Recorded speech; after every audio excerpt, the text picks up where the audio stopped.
"Sweetheart, you're just being paranoid," my father said, his voice heavy with disappointment. "Sandra's a nurse, for heaven's sake. Why would she want to hurt you?" I lay in the hospital bed, my vision blurry and my stomach churning with pain that had nothing to do with the food poisoning everyone insisted I had. My name is Emma Mitchell, and at 28, I was fighting for my life while my family defended the woman who put me here. It started 3 months ago when my father married Sandra, a pediatric nurse he'd met at a charity event. She was everything he thought he needed after Mom's death. Charming, sophisticated, and 15 years his junior. From the beginning, something felt off about her, but everyone was too enchanted by her perfect smile and caring demeanor to notice. The first incident happened during a family dinner at their house. I noticed a strange bitter taste in my coffee but brushed it off. Within hours, I was violently ill. "Must be a stomach bug," Sandra had said, her concern seemingly perfect. "I'll take care of you, that's what nurses do." The episodes continued, always after eating or drinking something Sandra had prepared, always when others weren't watching. Each time, the symptoms got worse. Each time, my protests were met with eye rolls and accusations of jealousy. "Emma, honey," Sandra would say, her voice dripping with fake sympathy. "Maybe you should see someone about these paranoid thoughts. It's not healthy to be so suspicious." Last night was different. I saw her slip something into my water glass when she thought I wasn't looking. But I was. I'd been watching her like a hawk for weeks. I pretended to drink it, but the small sip I accidentally took was enough. Within minutes, my throat started closing up. Now, lying in the ICU with tubes running from my arms, I could hear them arguing outside my room. "Dad, she tried to kill me," I whispered as he sat beside my bed. "I saw her put something in my drink." "Emma, stop this," he snapped. "Sandra's been nothing but kind to you. She's worried sick. The doctors say it's just severe food poisoning. Why are you trying to destroy our family?" I turned away, tears streaming down my face. The beeping of monitors filled the silence between us. What he didn't know was that before losing consciousness last night, I'd managed to send a text to my best friend Kate, a laboratory technician at the hospital. "Please," I'd written, "test everything. Don't let them brush this off." Kate had come through, while my family hovered around Sandra, consoling her through her theatrical tears. Kate had quietly ordered comprehensive toxicology screens. She'd also convinced the emergency room doctor to document every symptom, every irregular test result. "Your daughter shows signs of long-term poisoning," I overheard Dr. Martinez telling my father in the hallway. "We're running detailed blood work." "That's ridiculous," Sandra interrupted, appearing suddenly.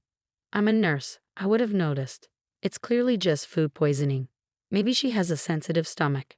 I watched through the glass as she placed a comforting hand on my father's arm. He melted into her touch, already dismissing the doctor's concerns. The perfect wife, the caring nurse, she crafted her image masterfully. But she didn't know about Kate, didn't know about the samples being rushed through testing, didn't know that every time she'd poisoned me, my body had been keeping score, storing evidence in my tissues and blood. "I think we should transfer her to a different hospital," I heard Sandra suggest sweetly. "My colleague at Metro General would be happy to take her case." My heart rate spiked. She was trying to move me before the test results came back, before her carefully constructed facade could crack. "That won't be necessary," Dr. Martinez said firmly. "We have all the equipment we need here." I closed my eyes, pretending to sleep as Sandra entered my room. I could feel her presence, hear her soft footsteps approaching my bed. "Oh, Emma," she sighed loudly enough for anyone passing to hear. "I wish you'd stop this attention-seeking behavior. It's so hard on your father." The monitors caught the acceleration of my heart rate, but nobody noticed how her words held a threat beneath the concern. Nobody except me. As she left, I grabbed my phone with trembling hands and texted Kate, "How much longer for the results?" Her response made my breath catch. "Tomorrow morning. Hold on, Em. We've got her." I stared at the ceiling, counting the hours. Tomorrow couldn't come soon enough. Sandra had no idea that her perfect crime was about to unravel, that her role as the caring nurse was about to transform into something much darker. Outside my room, I could hear my father consoling Sandra, apologizing for his troubled daughter's accusations. Soon, he would learn just how wrong he was about everything. The night stretched ahead, filled with beeping monitors and hourly vitals checks. Each time a nurse entered, one I didn't know and trust. I watched them carefully, afraid Sandra might try something more desperate. But for now, all I could do was wait, knowing that somewhere in the hospital's laboratory, the truth was finally coming to light. The morning brought chaos. I woke to raised voices in the hallway, the sharp tone of Dr. Martinez cutting through Sandra's practiced sobs. These levels are impossible in cases of food poisoning, the doctor was saying. The toxicology report shows significant amounts of antifreeze compounds and prescription medications in her system, built up over months. That's absurd. Sandra's voice cracked perfectly. I'm a nurse, I would never. A nurse, Kate interrupted, her voice steady, who had access to these medications. The blood work shows a pattern of systematic poisoning, not a single incident. I pressed the call button, and within moments, Dr. Martinez entered my room, followed by Kate, my father, and Sandra. The look on my father's face made my heart ache, confusion, disbelief, and the first traces of terrible realization. Emma, Dr. Martinez began, we have your test results. The toxicology report shows. This is ridiculous, Sandra cut in. She's obviously been doing this to herself to frame me. She's been jealous since day one. My father's face paled. Self-poisoning? Emma, would you really?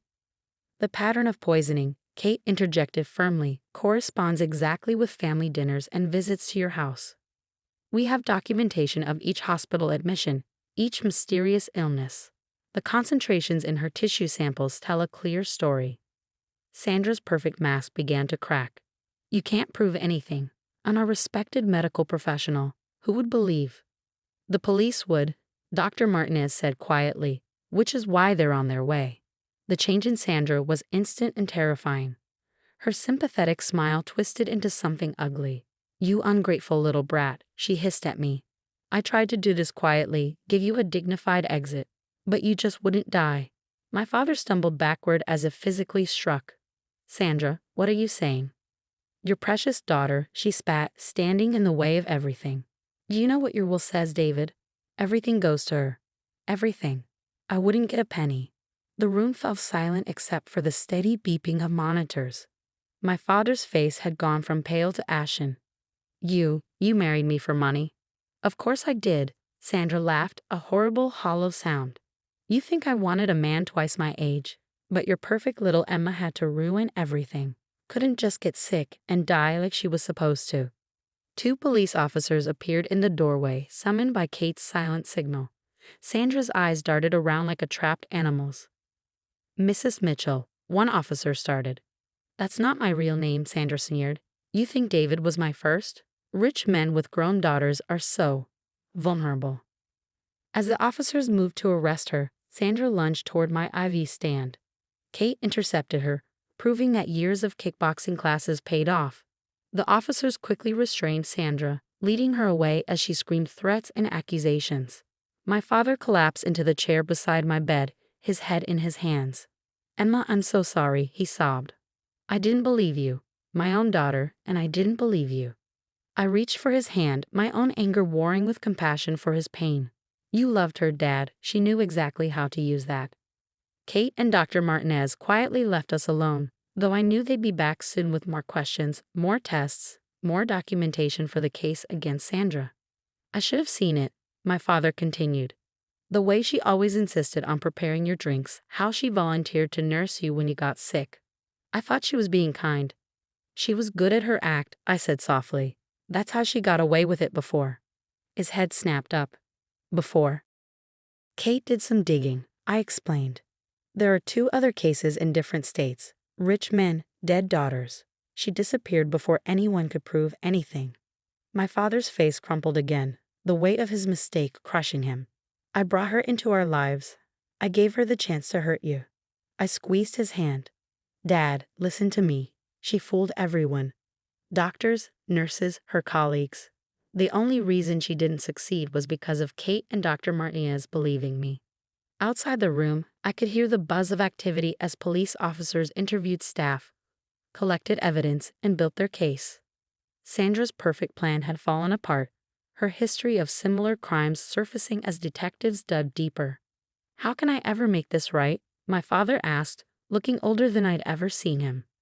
Just believe me next time, I said, managing a small smile. And maybe let me pick your next girlfriend. He let out a wet laugh, clutching my hand tighter. We had a long way to go, my recovery, his healing, rebuilding our trust. But at least now we could start, with the truth finally exposed and Sandra's poisonous influence removed from our lives. The monitors beeped steadily, marking each moment of my survival, each breath that proved Sandra had failed. I was alive, and she was the one who would rot away, not from poison, but behind bars where she belonged. 6 months after Sandra's arrest, I sat in a courtroom, watching as she stood for sentencing. Gone was the perfectly coiffed nurse who charmed everyone. In her place stood a bitter, angry woman in an orange jumpsuit, glaring at me with undisguised hatred. Based on the evidence presented, the judge began, including the testimony of medical experts, documented poisoning patterns, and the defendant's history of similar crimes in other states. This court sentences Sandra Mitchell, also known as Sandra Pierce and Sandra Collins, to 25 years in prison without possibility of parole. The gavel struck, and Sandra's mask finally shattered completely. "You think this is over?" she screamed as officers led her away. "There are others like me. Women who know what to do with spoiled little rich girls like you." I felt my father's hand tighten around mine. We both come a long way since that day in the hospital. Therapy, both individual and together, had helped us rebuild our relationship. The guilt he carried was slowly being replaced by determination to make amends. Kate, sitting on my other side, squeezed my shoulder.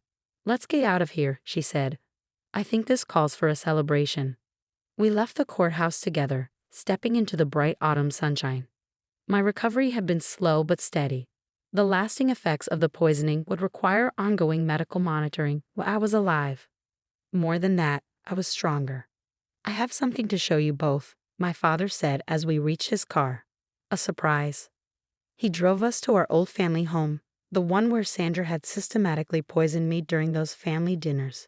I hesitated at the front door, memories of bitter-tasting drinks and hidden toxins flooding back. "Dad, I don't think I can." "Trust me, sweetheart," he said softly, opening the door. The interior had been completely transformed. The kitchen where Sandra had prepared her poisoned meals was gone, replaced by a bright, modern space with state-of-the-art appliances. The dining room where I'd slowly been killed had become a sunny sitting area. "I sold the other house," he explained. "Too many bad memories. I thought we could make new ones here, in the home you grew up in, if you want." I walked through the rooms, touching familiar walls now painted in warm, welcoming colors. My old bedroom upstairs had been preserved but updated, ready if I ever needed it. "The security system is top of the line," Kate noted approvingly, "and I see cameras in the kitchen." My father nodded. "Never again," he said firmly. "No one will ever hurt my daughter in this house again." We ended up in the kitchen, where Kate immediately began examining the new coffee maker with its built-in water filter. My father pulled out 3 mugs, then hesitated. "Maybe we should stick to bottled water for now," he said uncertainly. I shook my head and stepped forward. "No, Dad, we can't live in fear forever. That's what Sandra would want." I prepared coffee for all of us, my hands steady as I poured. We sat at the new kitchen island, the afternoon sun streaming through windows that had once witnessed so much darkness. "I have news too," I said, pulling out my laptop. "Remember how the investigation found other families Sandra had destroyed?" They nodded, and I opened a document I'd been working on for months. "I started a foundation," I explained, "for victims of medical abuse and their families. We're going to help people recognize the signs, provide legal support, and connect them with trustworthy healthcare providers." My father's eyes filled with tears. "You're amazing, you know that? Taking something so horrible and turning it into help for others." "I had good examples," I said, smiling at both him and Kate. "People who taught me that the truth always comes out, and that healing is possible." Kate raised her coffee mug. "To the Mitchell Family Foundation for Medical Justice, and to Emma, the strongest person I know." "To family," my father added. "Real family who believe and protect each other." "To survival," I finished, clinking my mug against theirs. Later that evening, as we sat in the new living room planning the foundation's first fundraising event, I felt a deep sense of peace. Sandra had tried to destroy me, to tear apart my family and end my life. Instead, she'd inadvertently made us stronger, closer, and more determined to prevent others from suffering the same fate. My phone buzzed with a text from Dr. Martinez, who had agreed to serve on the Foundation's medical advisory board. Just reviewed another case, she wrote. Thanks to your story, we caught it early. She's going to be okay. I smiled, showing the message to my father and Kate. This was how we won, not just by surviving, but by turning our survival into protection for others. Sandra might spend her years in prison plotting revenge, but I would spend mine saving lives and rebuilding trust. The sun set on our first day in the renewed house, casting long shadows that no longer held any threat. We were safe, we were together, and we were healing. Sometimes the best revenge isn't punishment, but proof that you can't break someone's spirit, no matter how hard you try.